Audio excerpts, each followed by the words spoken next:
What's up, everybody? Happy Monday. Hope all you're having a great day so far. Hope you had a great weekend. Um, Getting into this episode of GH, I'm not surprised that Oscar has a fake ID. I really am not. When I was watching, it was kind of funny to me because I remember I freaking miss my teenage years so bad because I remember stuff like this. Growing up, people used to have fake IDs and stuff like that. And the funny thing is, when I was a teenager, I never had a fake ID. Never. You want to know why? Because when me and my friends, when we were teenagers, we always wanted to go to clubs. You know what I mean? At nightclubs and stuff like that. We always wanted to go. But a lot of nightclubs, you needed an ID, of course, to get in. But the fun thing is, we had teen nightclubs. So every Sunday, we would go to a club downtown. It was called Image. We would go to the club downtown. They had a dress code every Sunday. We would wear button up shirts, and we didn't need an ID because it was a teenage club. So obviously they didn't serve alcohol or anything of that nature. So it was pretty fun. We didn't have a need for a fake ID to sneak into a club because back then we had. Oh my God, I sound so freaking old. I think I'm getting old now because I just used the phrase back then. Ugh. Mm. So anyway, back then we had teenage nightclubs, so we didn't need fake IDs to get in because we were teenagers, so we didn't need all that. But the mere fact that he had a fake ID just brought back memories, though. Because growing up, I did see a lot of people, teenagers, with them. So thank God I never needed it. But anyway, I felt like I understood Oscar going to visit Carly at Pentonville to let Carly know that Jocelyn loves her and cares about her. But I also felt like, even though it was a nice thing for him to do, I still feel like, as far as this situation is concerned, he should stay out of it. And, because it's not his business. You know what I mean? I understand Jocelyn is his girlfriend or whatever, and, whatever makes her upset makes him upset. I get it. He's close to his mom, so he wants to make sure that Jocelyn has that type of relationship with her mom that he has with his mom. I can respect that. I get it. But when he went to go see Drew and he told Drew that he went to Pettonville, he needs some advice about Carly and Jocelyn, I felt like he should have just stayed out of it. You know what I mean? It's not your business. Stay out of it. You already got other people trying to talk to Jocelyn and get her to come around. We don't need you in the mix. Like I said, I respect him for doing it. I appreciate him doing it, but he needs to stay out of it. It's not his prerogative. I mean, not his prerogative, but it's not his business. He needs to stay out of it. Um, Carly, Carly, she disappointed me today. I will say that she totally disappointed me. And the reason I say Carly disappointed me was because when Nell went to come see her, Nell was sitting there baiting her. She was antagonizing the shit out of Carly, and Carly took the bait. She took the bait. And I was disappointed in that because this has happened so many times over the last few months.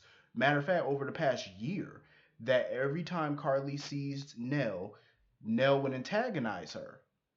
And Carly would always take the bait. And she did it again. It's like you would think Carly would learn by now. Like, stop taking the bait. Let this girl say whatever she wants to say. Stop showing your emotions to her because you're letting her win. It's bad enough that this chick already got you put in Pettonville.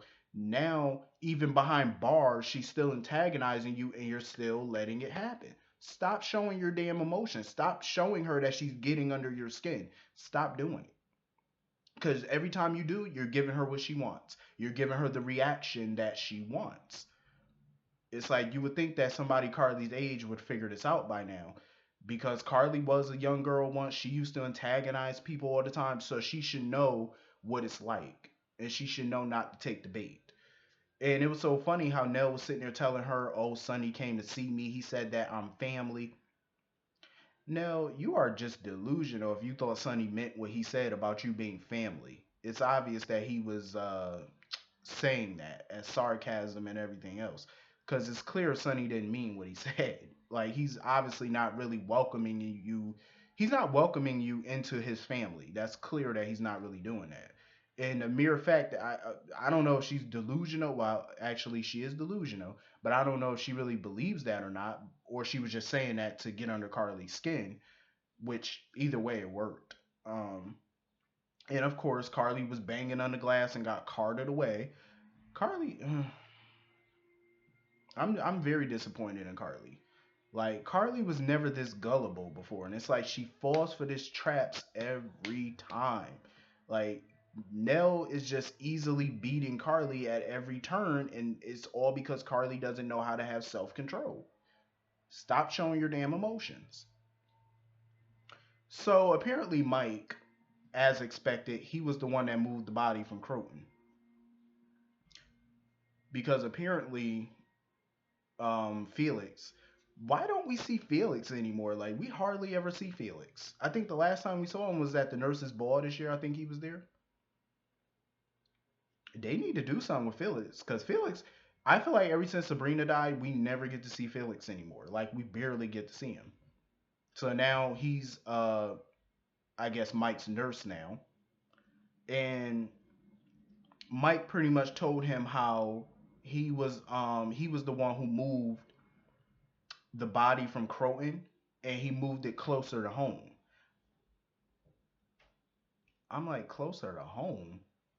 So where the hell did he move the body? Mm. Sonny, he has a lot on his plate right now. Dealing with Carly, dealing with his father. Now this whole thing from 30 years ago is coming back to bite him in the ass. I'm like, you have a lot on your plate, sir. A whole lot. And I don't know how you're gonna get out of it, but like that's just too much. Like I'll be sitting there ready to be having a stroke or something. Like that's too much to be dealing with. Way too much. Like there's just no way I'd be putting up with all that crap. Like his father has Alzheimer's. His wife is in jail. He's about to have a new grandchild. A sin from 30 years ago is coming back to bite him in the ass. That's enough to drive one person crazy dealing with all this drama. Like I'm just saying, like that's way too much for one person to deal with. But it is what it is.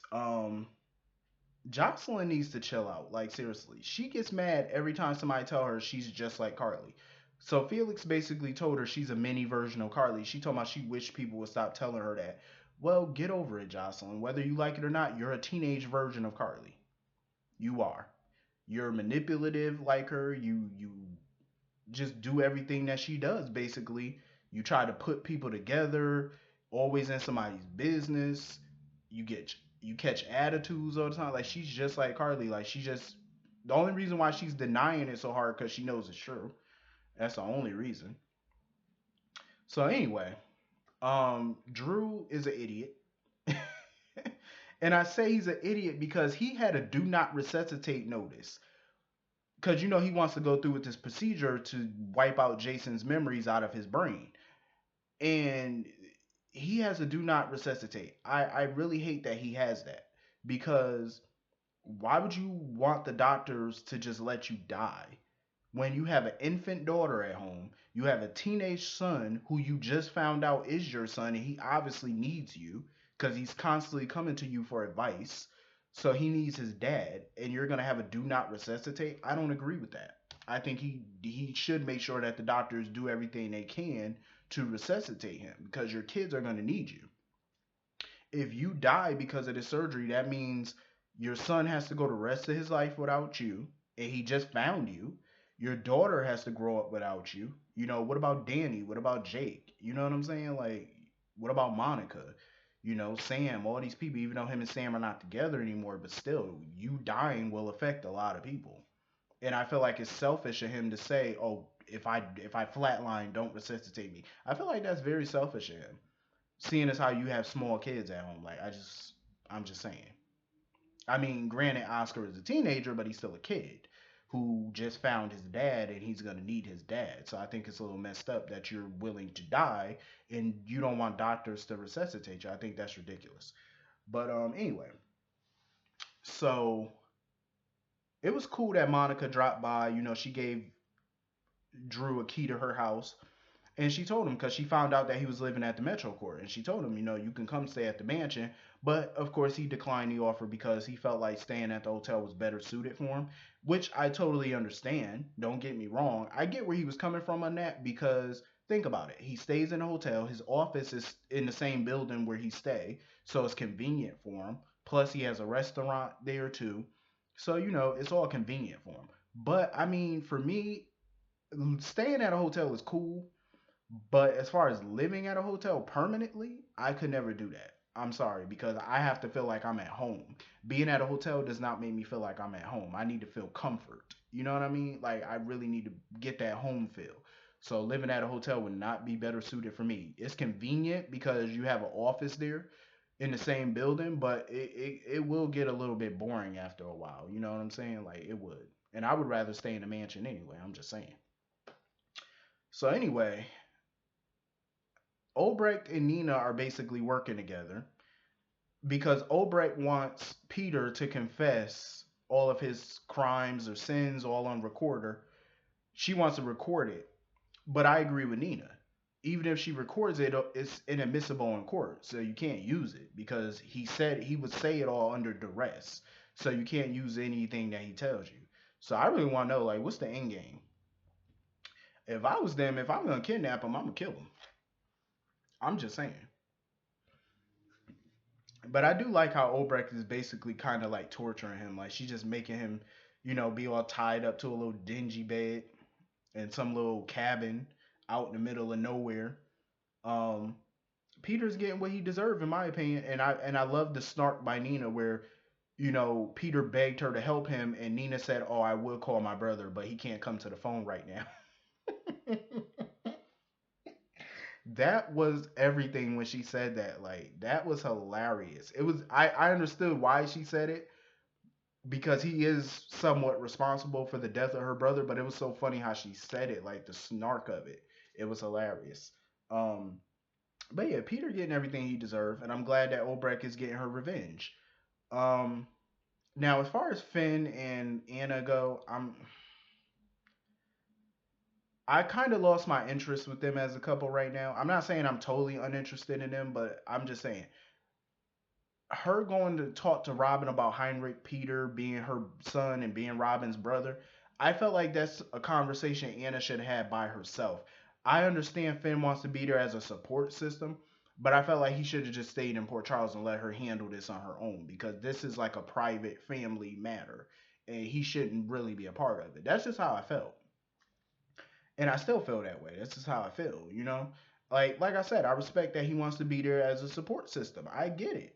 But this is a conversation I hope that he will allow them to have in private, just the two of them. Even if you're going to be in the same town or hotel or at Robin's house, wherever this conversation is going to take place, I hope that he gives them privacy to do it alone.